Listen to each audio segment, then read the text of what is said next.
What's up everybody, welcome back to another video on the channel. Today I'm going to teach you guys how to get root on Quest 3 and Quest 3S. So first you want to go to this GitHub, which will be linked in the description. If your incremental, which is this number, matches the one on your headset, which you can do by running this command, which will also be in the description, then you can run this preload that is already packaged. But if it is not, you will need to follow these instructions, which are right here. But I will teach you how to do them kinda wrong right now. So you go to cocaine.trade, which will also be in the description. You click on Quest 3, and you find your incremental version, which you just got. You then right-click this, copy the link, and then you go fork the repository from here. You click fork. You have to have a GitHub account, and then you go here, do actions, generate ion stack config, and then run the workflow. You paste the link you just got from Cocaine Trade in here, and you run the workflow. And then after you do that, you will get a ion stack config. You download this zip file, then you should extract it, and you will have these two files. What you do is you open a CMD, then you run adb push on preload to your data local temp, which I will not do because it will overwrite mine.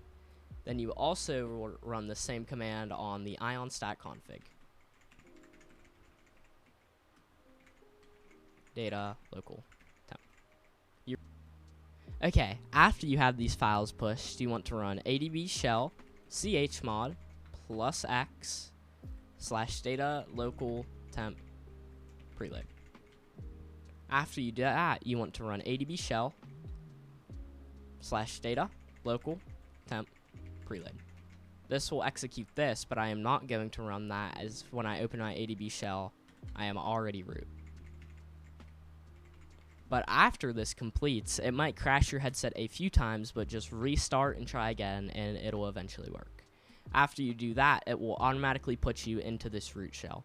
I have a version that persists across shells, but you're going to have to keep your one adb shell open. And to install Frida, you want to go to Frida server on GitHub.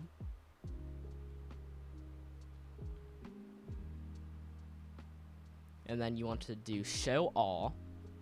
Then you can do Control F to do Frida server. And then you install the one for ARM64. This is very important that you install the one for ARM64.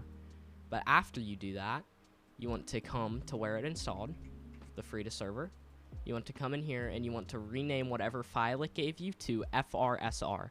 This is not entirely important, but it is important if you want to use any of the mods in the Wigglesworth modding server, which also has a config for the Quest 3S. So after you do that, you want to open a CMD. You want to do adb push FRSR data local temp. I'm not going to do this because I already have one running, and I'm not sure what that does actually. But after you do that, you're set.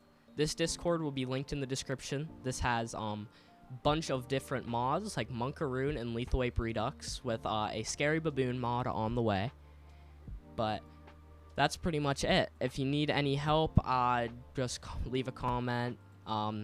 Make sure you read this. This is very important for the this is very important. But thank you guys so much for watching, and I'll see you in the next one. Goodbye.